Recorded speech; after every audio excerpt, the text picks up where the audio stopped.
can't do away with it. So nature has forced us to do this.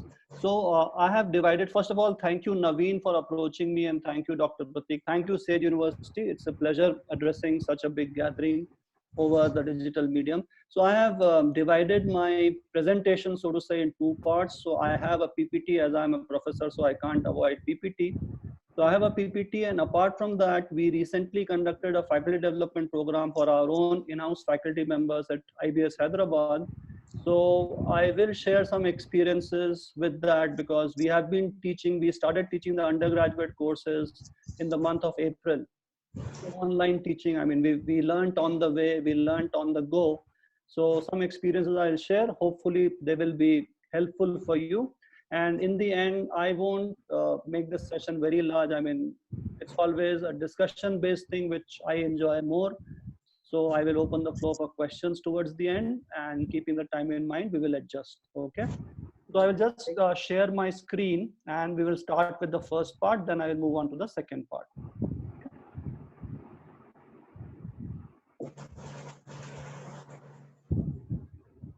So I hope you are able to see my screen. Ji.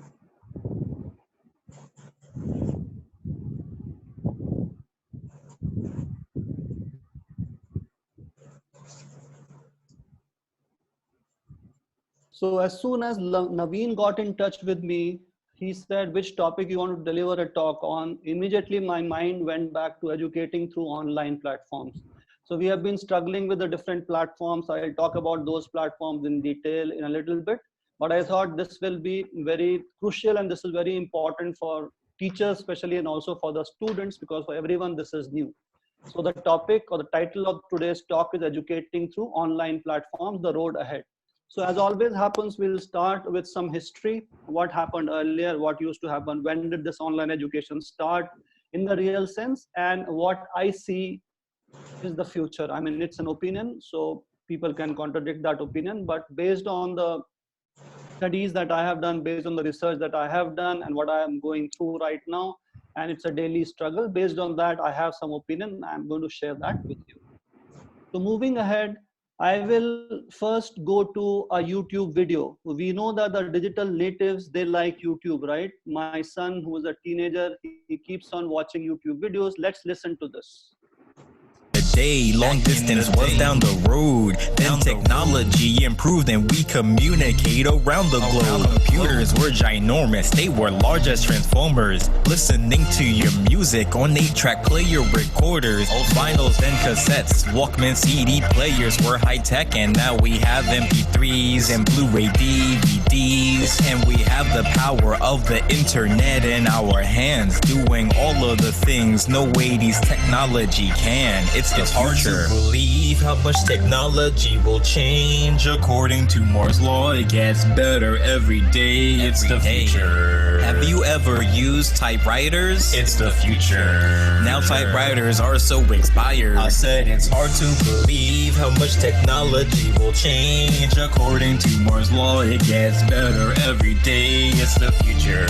Cell phone used to be so enormous. It's the future. Some phones are still enormous. I said it's hard to believe how much technology will change. According to Moore's law, it gets.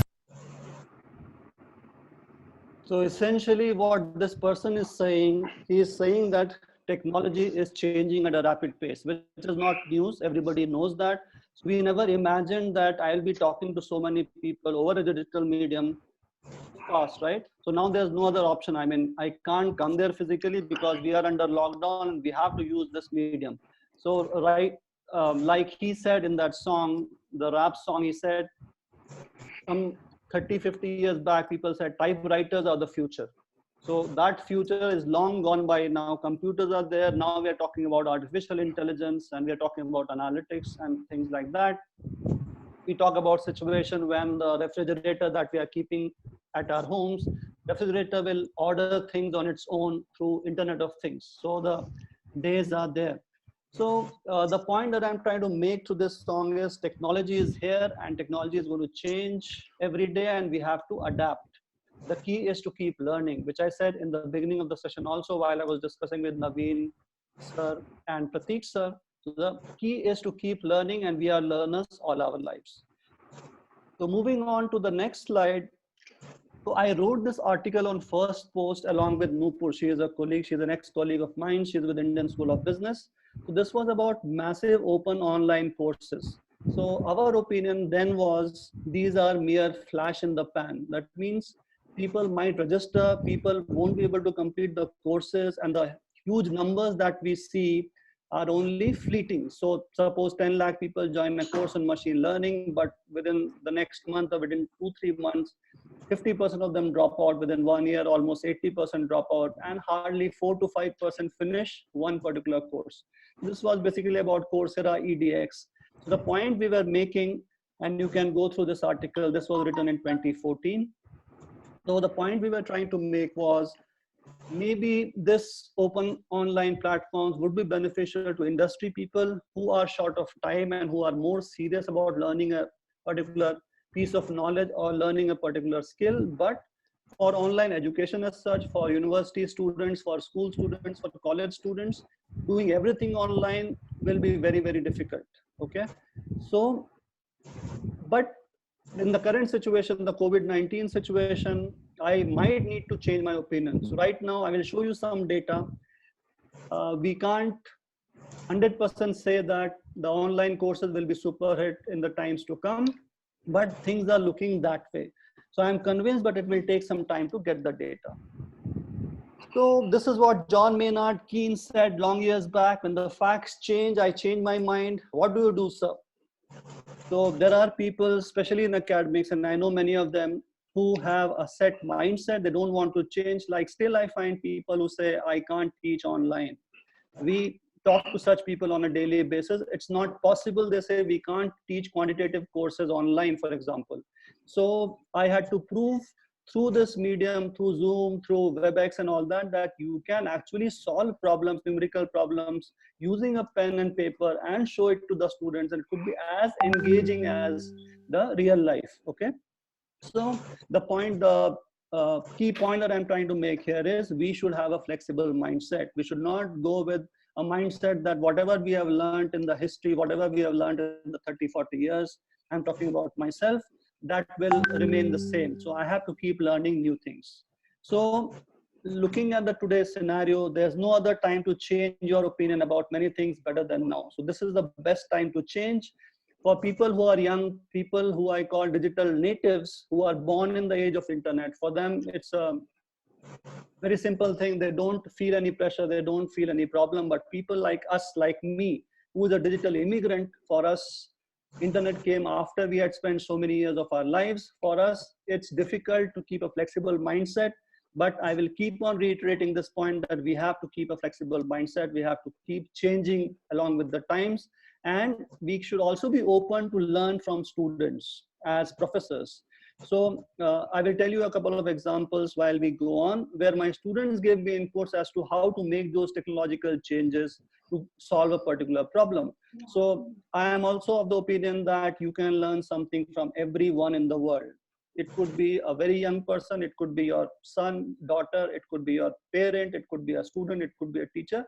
So just keep your mind open, keep your eyes open, and be open to learn from anyone who is trying to teach you, anyone who is trying to give his or her opinion. You don't need to believe everything, but you can always test that and then go ahead with that. So changing along with the times is the call of the hour, is the need of the hour. Now, going back to where it all started, the massive open online courses, the article that I showed, which I worked upon, which I wrote in 2014. So this started in 2012. So there was a professor in Stanford University, he still is, he used to consult for Google, Professor Andrew Ong. Professor Andrew Ong, he had a course on machine learning. So I did that course, and in fact, millions of people have done that course. So his was the first course to launch on Coursera. Coursera was an initiative which different universities collaborated to come up with this platform, and they said we will deliver courses online. That happened in 2012, 8 years back. Now the problem with that was the dropout rates were about 96% over a period of 5 years. Nobody likes that. As an institute, as a university right now, if I have, let's say, 1,000 students in my first year and 50% of them drop out, one, it is economically not feasible. You can't run a college with 50% attendance with 50% students. The fee won't come. that will be a problem.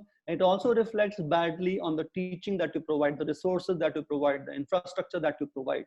So that again shows badly on the institute if there is a high dropout rate.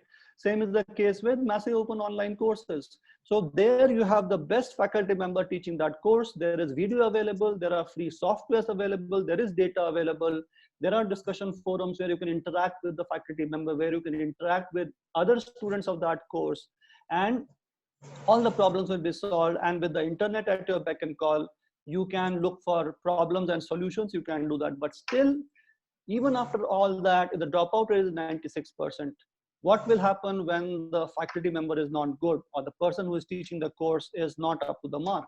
So this is a study by MIT. So I have the reference here. Mr. Wright, Justin, and Ruperez Valente, they wrote a paper on the MOOC pivot. So this was published, and I've given the link also. So dropout rate of 96%. In fact, our article 2014, that also made this point, the dropout rates were huge. There could be multiple reasons. Now, what are the reasons for these dropout rates? People have said, this study says the learners prefer parts of modules. Suppose I want to learn machine learning, for example. So as a practitioner, when I was working with Cognizant, I only had to do, let's say, cluster analysis. Okay, so my job was to do cluster analysis. All the projects that came to me were based on cluster analysis. So I would prefer only to learn that module. Okay, I don't bother about factor analysis. I don't bother about 100 other things which are taught in the course. So I will register for that course. If required, I'll pay the fee, but I will go to my particular section, try to understand everything, try to ask questions, get my answers, and just log out of the course. And for me, the course is finished. I don't bother about the degree. I don't bother about the certificate. Okay, so learners prefer parts of modules, which could be possible. This is shown as one of the possibility for dropouts. Then lack of interactivity. Now, right now, what is happening is I am talking to you. Although Naveen sir has asked everyone to mute yourselves, we can always have a session when everybody's mic is on and you can stop me in between and you can ask me questions. So this is an interactive module, which is not the case with Coursera.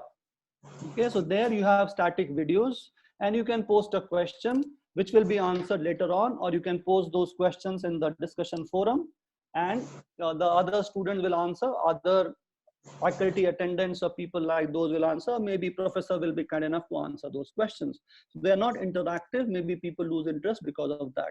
So what I'm talking about right now is reasons for the dropouts from massive open online courses.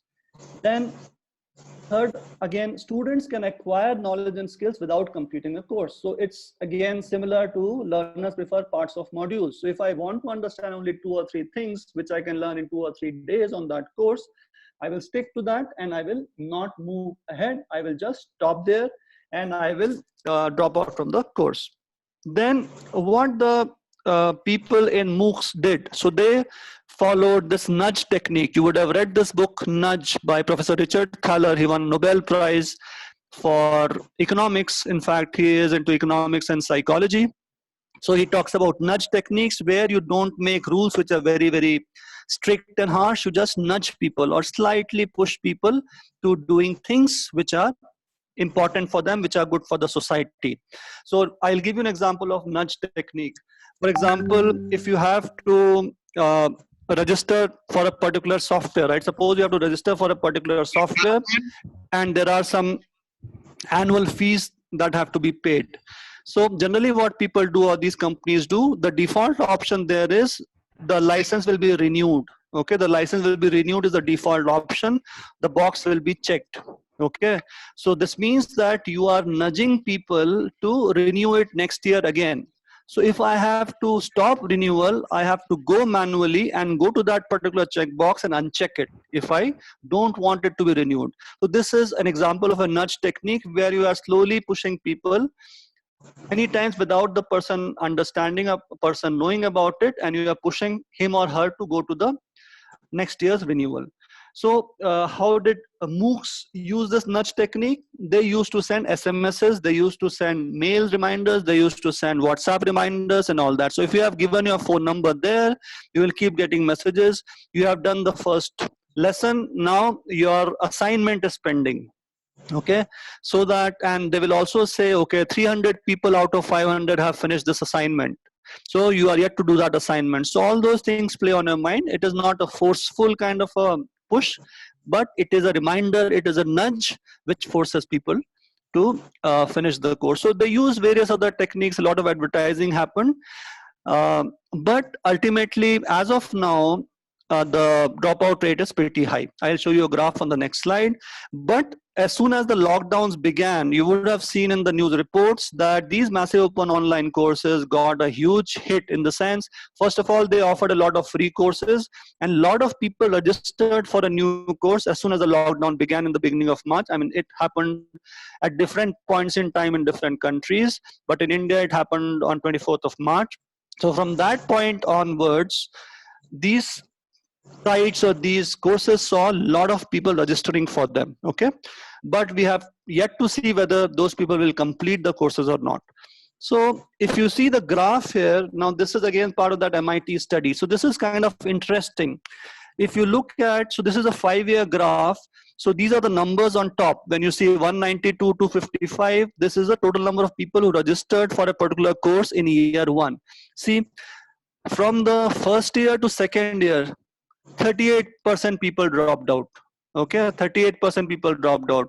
If you look at this other line, 755,800 people registered in the second year. By third year, 27% people were only left. 75 or 73% people dropped, and so on. So this is for all the years. So in the 5-year period, so in the end, if you see the percentage people who completed the courses, this is an aggregate number, right? This is not for one course, this is an aggregate for all the courses in the MOOC platforms. So the highest percentage is 10%, right? 10% people completed the course. 8%, 10%, 7%, 6%, 8%. So this is a very low number of completion. So churn rate by year of enrollment was very high. People churned from the courses. They didn't take any courses completely. They only looked at part of the modules and then they moved on. But then this happened. So we are all facing that, and we are told by WHO and other people, nobody knows that actually, that we have to live with novel coronavirus for all our lives. There is a possibility that a vaccine will come. There is a possibility that medicine will come. When it will come, nobody knows, maybe in September, October, but we have to live with this. So with coronavirus, tragedy struck. So all the rules of the game changed, okay? So all traveling vanished, all physical presence vanished, all group settings vanished, okay?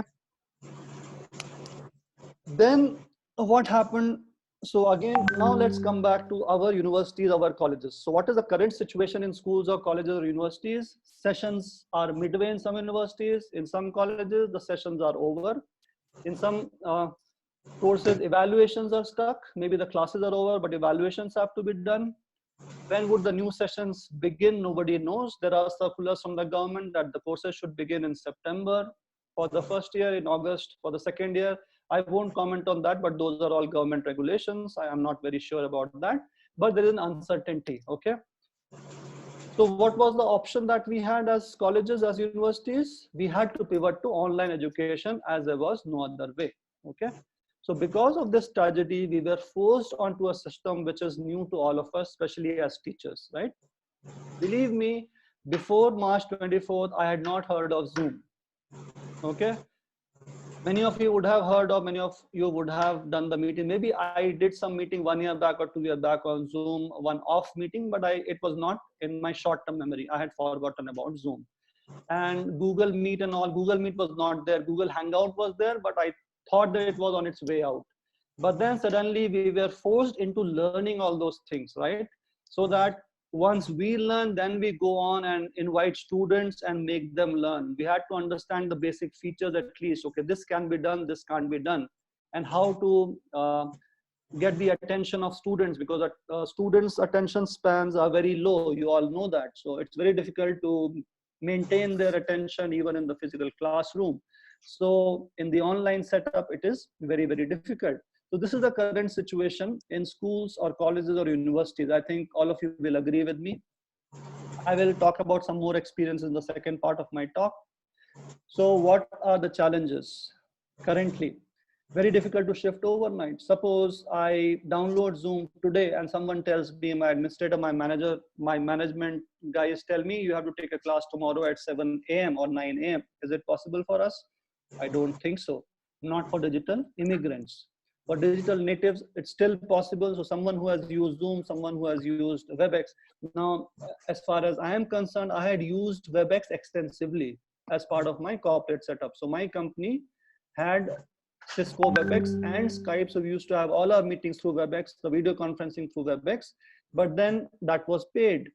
Now, first thing is these softwares, what we are using right now are at an individual basis. I know Sage University has procured Zoom licenses and all that, but it would have taken some time for them to make a decision, make a comparison, then go on to that setup.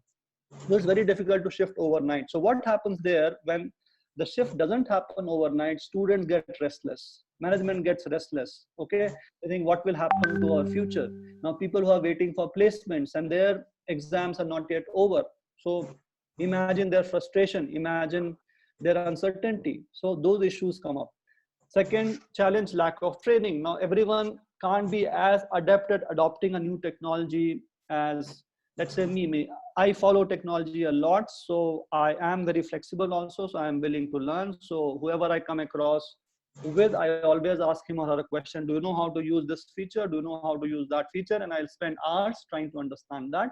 But that's not possible for a faculty strength of 200, 400 or 500. In a big university, you have huge number of people, so you need to provide them proper training. They will say, I'm not properly trained, how will I use it? So lack of training is another challenge. Then availability of facilities at home. This is a typical problem, right? Now I am sitting here in Hyderabad.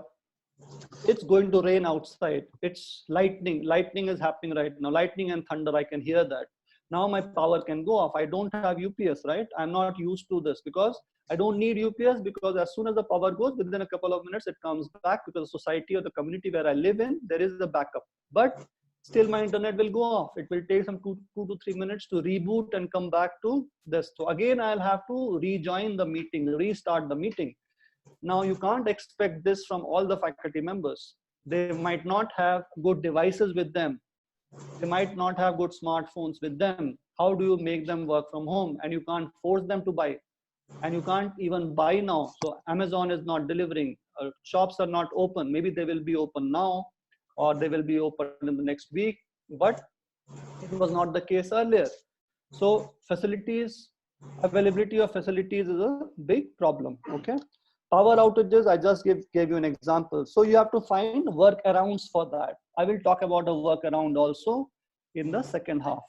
So power outages is a problem. So how do you handle that? Then the biggest challenge for the management and biggest challenge for the faculty members is evaluation and proctoring. Okay. So I've used Google Classroom in my previous session. So I taught a course on BA Economics last year.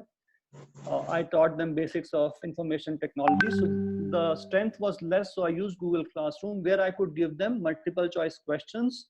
And those questions were pre-graded. Pre-graded in the sense, as soon as the students finished answering the questions and they submitted their answer sheets, they got their marks. So it's called auto grading. Most of you will know that. Now the problem is, another question is asked is, how do you know that they have not cheated? Okay, they are sitting at home, but my students, they did it in the classroom on their own devices. They were sitting in front of him. They were sitting in front of me, and they were free to use Google and all that. So one way I solved the problem was I gave them less time and more questions.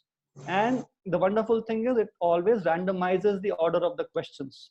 It also randomizes the answers. So for me, if A is the correct answer, for Naveen, B will be the correct answer, and so on. So there will be a randomization in the serial, in the order, in the serial order, the serial number. So now this is the case with multiple choice questions. What will happen in the case of descriptive questions? You can't have only MCQs, right? There are guidelines regarding that also.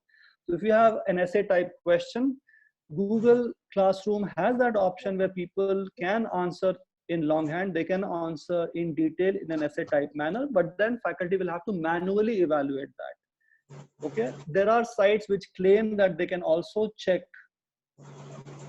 essay type questions automatically, but the success rate or the correct rate is very low.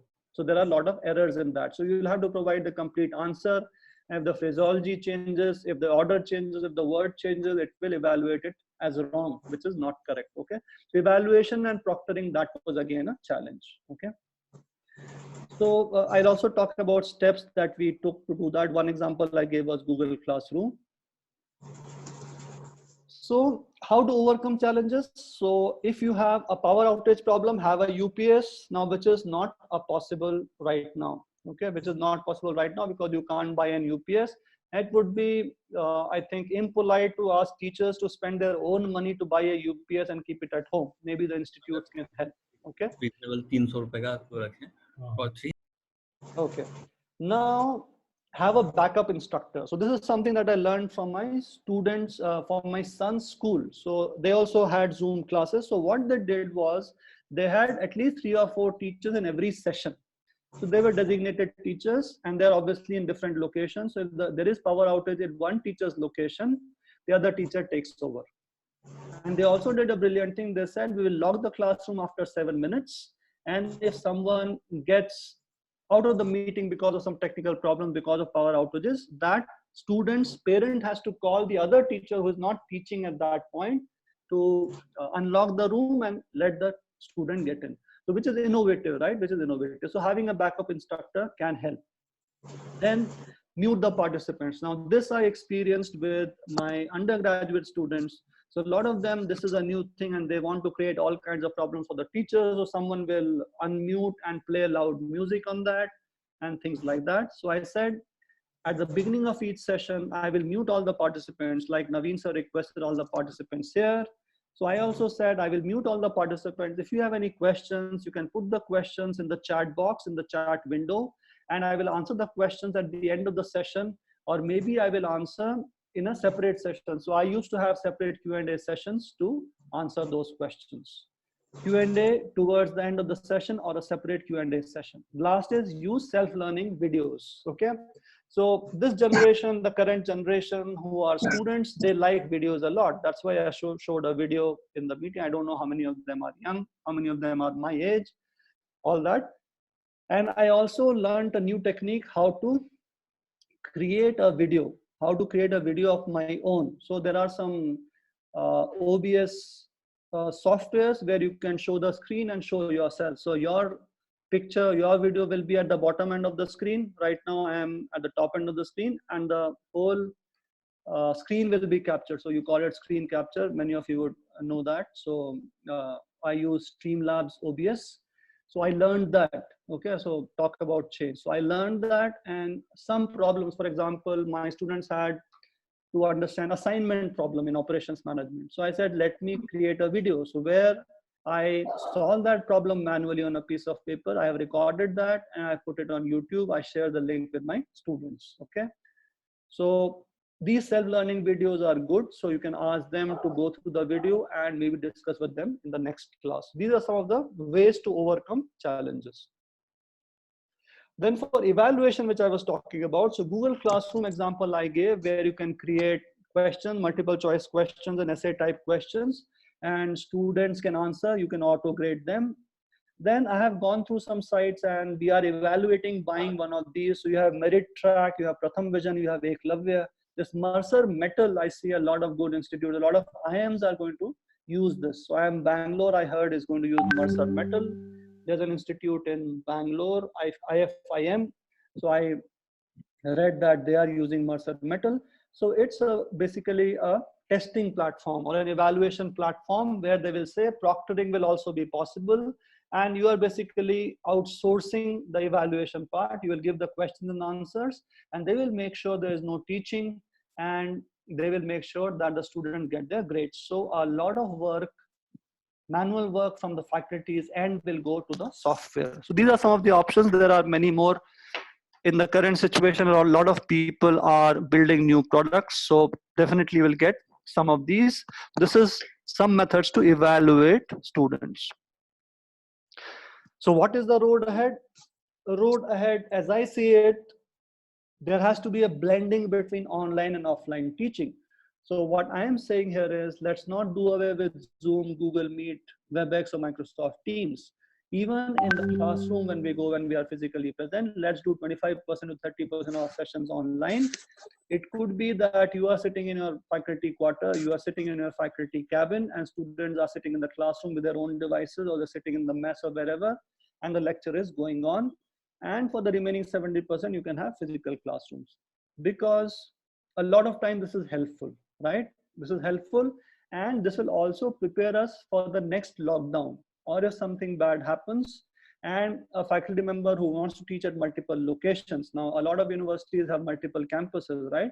Suppose I'm supposed to teach a course in Bombay, or I'm supposed to teach a course in Bangalore. I can do it online. Companies save on, the organizations save on my travel cost, my stay cost, and all that. So the road ahead, as I see it, it will be a blend of online and offline teaching. Now, a lot of executives have said this, a lot of companies are doing this. Degrees might not be as important as knowledge and skills. So into the future, if we look at 5 years from now, 10 years from now, people might not ask for degrees, because I know for sure Facebook and Google, they recruit people who are only school students. They recruit people who are college dropouts, because their programming skills are good, because their interpersonal skills are good. So if the skills that they're looking for is available in a particular student, that piece of paper, the degree might not matter. So as institutes, we should also impart skills, right? We should impart skills, and knowledge obviously we impart. So for example, creative skills, right? Creative skills. Now creativity is required in designing, right?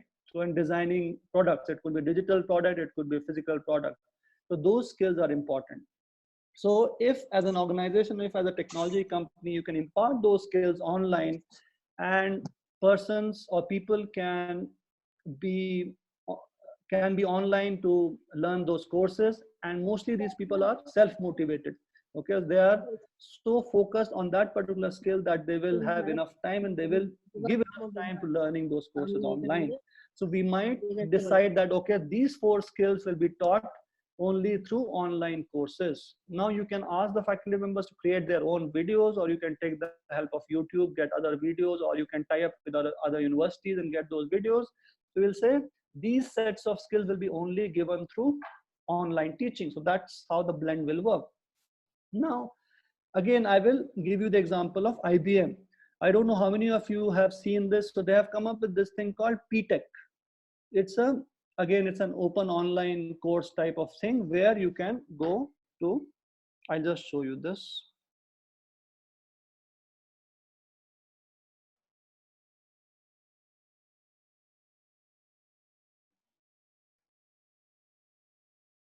Artificial intelligence is really techniques that help machines and computers mimic human behavior.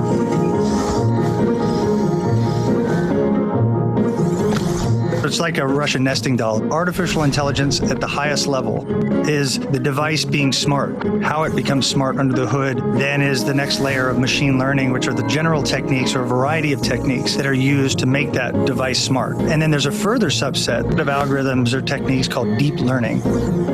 Artificial intelligence is going to be used in everything.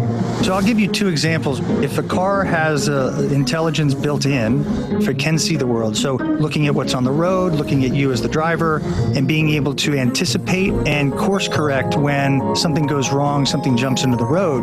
Autonomous vehicles of any kind are not going to be autonomous without artificial intelligence. In the medical field, new treatments that'll come from the analysis of reams of data to detect cancers and diseases. Today, machines are smart, and they're smart because of AI, but AI still has a dependency on us, people. We're making it possible. The next phase is when artificial intelligence is able to walk on its own. Companies like Qualcomm, if we do our jobs right, and if artificial intelligence is done right, the actual implementation is totally transparent to a consumer. But what they end up with is devices in their world that are more than utilities. They're actually experiential, and they will make your life easier, more exciting. This is truly a transformational technology. It's that big.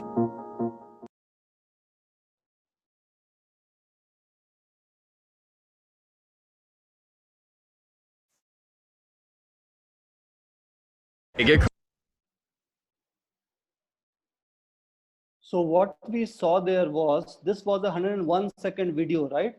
So this is one of the courses of PTech. Now PTech is a free platform which is created by IBM, which is focused at 14-year-old people to 20-year-old people. Okay. And older people can also register. They have a series of courses on artificial intelligence analytics where they teach techniques to these young people, school-going children. And they are so interactive. I mean, in the sense the videos are so attractive, and interactivity is also possible. You can always ask questions. There are discussion boards. It's like a massive open online course.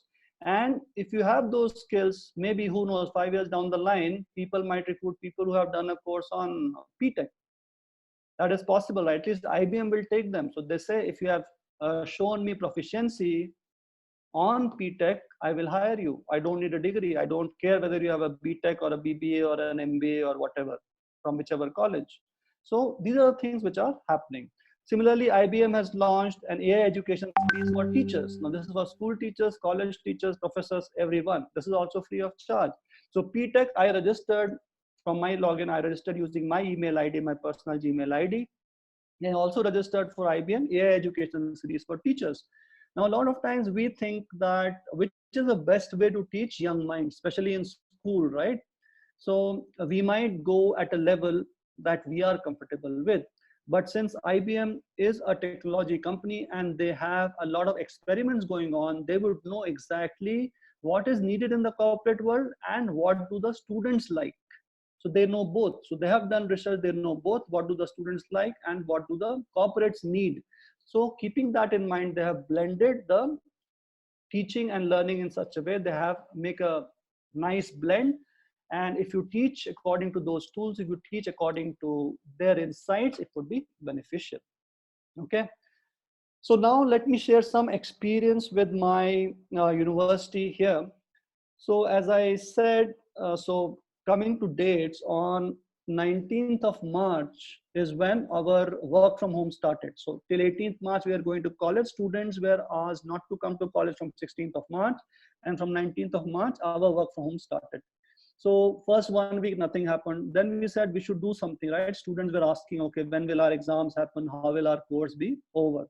So basically we looked at 4 platforms: Cisco WebEx, we looked at Microsoft Teams, we looked at Google Meet, and we looked at Zoom. Okay, so we tried conducting meetings amongst our faculty group. So I'm part of the operations management and IT teaching group, and we have around 40 faculty members. So we used to have regular meetings on this. Then we said, let's try this one by one, and we should focus on one of them ultimately. So finally, we also tried Easy Talk. I tried Easy Talk, which was again a free version. So the Zoom meeting is what we tried, and we started teaching our children through that, our students through that. And for evaluation, we said we'll do a project. We'll give all the students a team project, and they will have to make a presentation as a team over Zoom, over a video call. So it worked wonderfully well, and I was surprised at the confidence level of some of the students. Okay, they are all young people, they are undergraduates, and the confidence that they showed was very good. Okay, so we tried that thing with all these platforms, and then we came down to Zoom. Then what happened, the next session was supposed to start, right? So we had a meeting with the management, especially people who had taught the undergraduate course through online platform. We said we need to train the faculty members, right? So we said we should have a faculty development program for 3 days. Now, what are the questions that people will have on their mind? So based on that, we need to design the program. First is how to use these platforms, first of all. How to use these 4 platforms, okay? Then we use a case-based method of teaching in our management curriculum, MBA curriculum. So how to teach cases online, okay? Then people had questions on how to teach quantitative courses online. Can we use pen and paper? Can we use a screen on which we can write with stylus to teach a quantitative course online, okay? Then we had experience sharing sessions where people who had taught and people who were about to teach, there was a discussion between them, what were the problems that we faced. Now that's where the learning from students also came in. So we did an online training course, an FDP for all the teachers, and now most of them are prepared, they are practicing, and now we are going to offer online courses in the near future. So that's what we did in brief, right? Now one learning that I was talking about earlier from students was in Zoom. What was happening when I did my first class, some students were annotating on the PPT, right? They were making drawings, okay? And whenever I was showing the whiteboard, they were making drawings. And mind you, that was my first session. So one of the students told me later on after the class that there's an option where you can stop annotation from participants, okay? So you go to the more option, click on that. There are 3 dots, click on that. The 4th option is stop annotation from participants. Once you do that, nobody will be able to disturb you. Nobody will be able to make pictures on that. Okay. So that's one of the learning that I had. Now, this is a video that I would like to show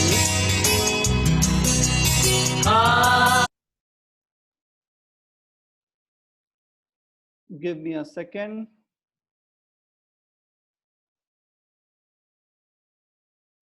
So in the end, we should believe that we shall overcome. All of us will overcome.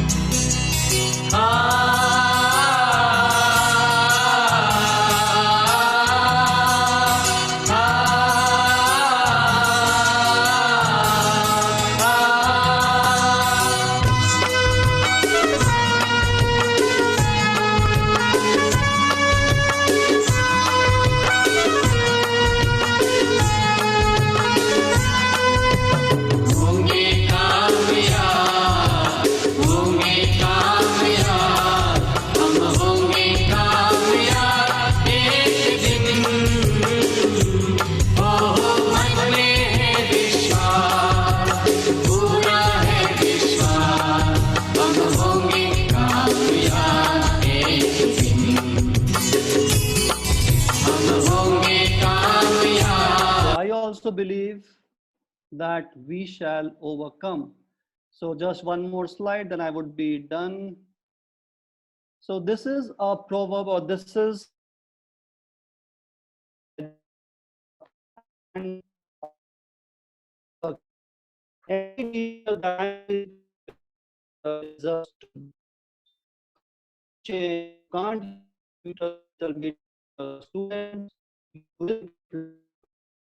person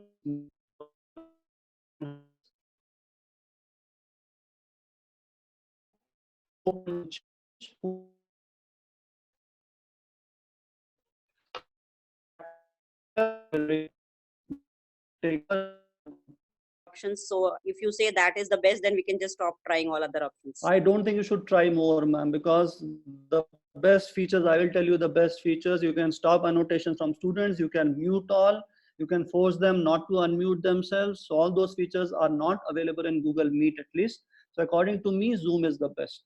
If you take care of the security aspect where you change the ID and password in every session, you should be good. That's my opinion, ma'am. Thank you, sir. Why India, or any other questions? Yes. Or I can read from the chat window. Yes, ma'am.